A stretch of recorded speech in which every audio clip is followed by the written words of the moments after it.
Hi everyone. Assalamualaikum.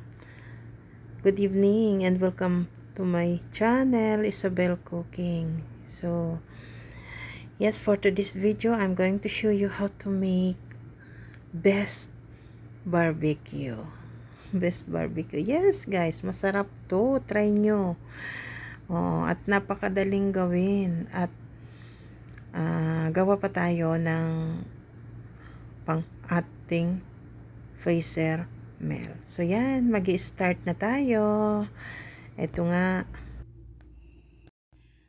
So, yes guys. Ito nga pala meron tayong chicken breast, skinless, and boneless. So, maglalagay tayo, imamarinate natin ito. Lalagyan natin ng lemon. Ayan. 2 lemon juice. 2 pieces of lemon pala. Ilagay nyo na rin yung ano niya. Kasi pampaalis siya ng langsa. Para maalis yung langsa ng ating chicken. Ganun lang yun. At saka maglalagay tayo ng grated garlic and ginger. Ayan. Damihan nyo lang kung gusto nyo kasi para maalis yung amoy. Ganyan. At naglalagay ako dito guys ng chopped green chili.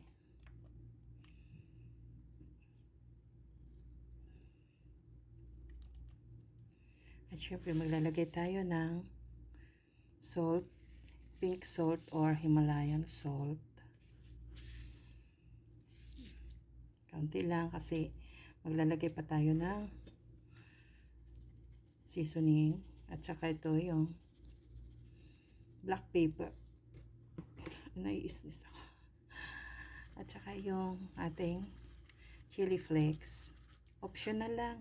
Kung ayaw nyo naman, walang problema. At maglalagay tayo ng light soy sauce. At maglalagay din tayo ng stick seasoning. At saka maglalagay ako ng dark soy sauce. Nasa sa inyo kung ayaw nyo, wag naman. Wag na. Lang pala.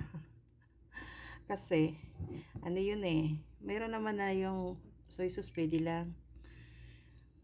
Pwede rin maglagay ng tapa at pwede rin maglagay ng yung tapa sauce, yung marinade sauce ng tapa, at saka meron maglalagay tayo ng oyster sauce. Konti lang. Ganun lang yun. So, maglalagay din tayo ng olive oil. Kung wala kayong olive oil, kahit cooking oil, kahit ano na lang. Konti lang naman. So, ganito ako magawa ng pang barbecue natin. Yung pang marinate ko ng barbecue ganito. So, yan i-mix lang natin para so, yun lang, diba? Napakadali. So, maglalagay tayo ng konting sugar. Pwedeng a tablespoon or 2 tablespoon. Nasa sa inyo po kung gusto nyong lagyan. Pero para sa akin, 1 tablespoon ng brown sugar. So, yan. Ganito. Sisit aside lang natin to ng mga about 3 hours bago natin i-barbecue siya. So, yan lang. O, diba?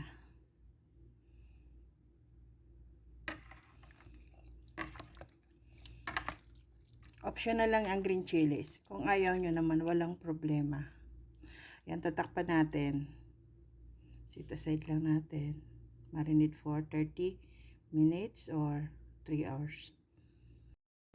So, ito nga guys. Tutusok-tusok na tayo. Ito yung ating bamboo skewer. Tutusokin na natin yung ating barbecue. At ito, optional lang yung ating tomato, capsicum, at saka yung ating onion. Yan, tutusok na tayo.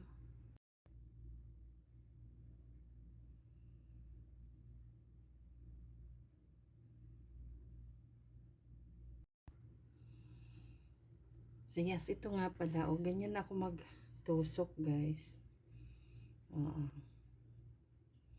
So, gagawin lang natin lahat ganito. Lagyan ako ng isang tomato, onion, at saka bell pepper. So yes, ito nga guys, ipipreheat na natin yung ating pan para sa pag-grill ng ating barbecue. So yan na nga, start natin. Ilalagay na natin yung ating skewered na chicken.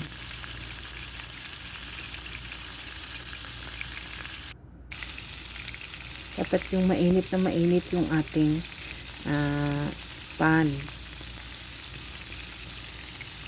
At yes, naglagay pala ako ng counting oil para hindi siya dumikit.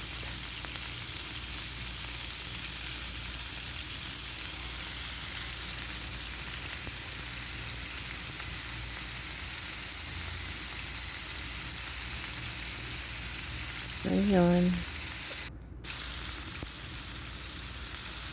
Yes, babalik na rin na natin para tingnan natin baka masunog na. Ayun.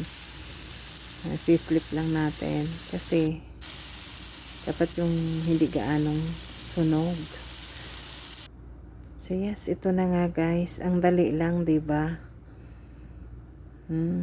At gagawa na rin ako ng yung barbecue sauce kasi gusto ng mga bata yung yung peanut sauce, yung parang sa sate. Yun ang gusto nila. So yes, enjoy. Ang sarap. Sarap talaga. Try nyo guys. Kasi napakasarap ng barbecue ito. At yes, ito nga yung natira at ilalagay ko to sa freezer para kung gusto ng mga kids na kumain ng barbecue, so meron na tayong ilalagay. I-grill na lang natin. So, ganyan guys.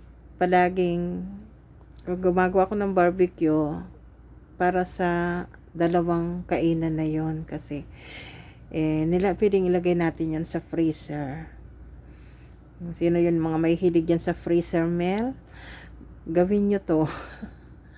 Kasi para yung save sa time natin, ganon.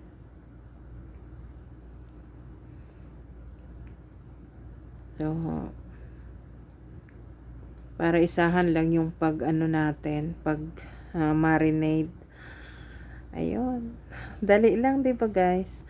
O hanggang dito na lang. Ingat po tayong lahat. See you on my next video. Ingat kayo guys. Sana nagustuhan nyo ang ating barbecue recipe. Bye!